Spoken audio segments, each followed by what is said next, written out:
मध्य प्रदेशातील ग्वाल्हेरमध्ये स्टंट करणारा ट्रॅक्टर उलटलाय। परशुराम उत्सवादरम्यान झालेल्या या अपघातामध्ये अनेक तरुण ट्रॅक्टरच्या धडकेतून थोडक्यात बचावले, तर ट्रॅक्टरमध्ये असणाऱ्या तरुणांनी उलटलेल्या ट्रॅक्टरला पुन्हा उभं केलं। या दरम्यान पोलिसांनी फक्त बघ्याची भूमिका घेतली।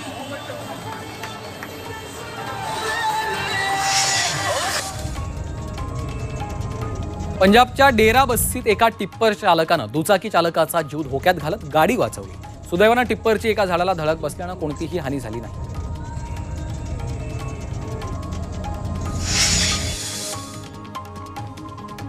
दिल्लीच्या पंजाबी बाग या भागात एका कार चालकानं ट्रॅफिक पोलीस कर्मचाऱ्याचा जीव संकटात टाकला। वाहतूक पोलीस कर्मचारी गाडीच्या बोनेटवर होता। कार चालकानं गाडीचा वेग कमी करण्याऐवजी वेग वाढवून कार पळवत होता।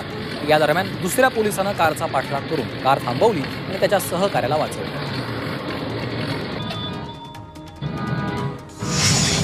अमृत नोनी गॅस्ट्रिन, अपचन, ऍसिडिटी, गॅस्ट्रबल ह्यापैकी तुम्हाला कुठलाही गॅस्ट्रिक प्रॉब्लेम झाला, उपाय एकच, अमृत नोनी गॅस्ट्रिन।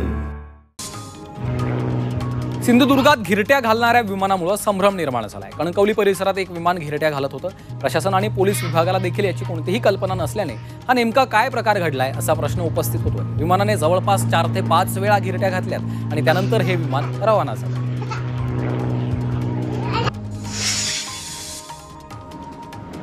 संपूर्ण उन्हाळी सुट्ट्यांमध्ये शिर्डीत साई दर्शनासाठी भाविकांची संमिश्र गर्दी पाहायला मिळाली। आज रविवारी भाविकांच्या गर्दीमध्ये वाढ झाली असून उन्हाचा पारा 40 वर जाऊन पोहोचलाय। या गर्दीमुळे शिर्डीच्या अर्थकारणाला चालना मिळालेली आहे। गर्दीचा ओघ शिर्डीत वाढू लागल्याने व्यावसायिकांमध्ये समाधानाचं वातावरण आहे।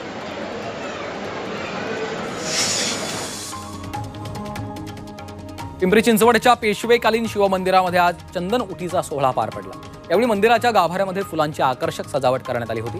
दरवर्षीप्रमाणे यंदाही मोठ्या भक्तिभावानं चंदन उटीचा सोहळा पार पडलाय। यावेळी भाविकांनी महादेवाचं दर्शन घेण्यासाठी गर्दी केली होती।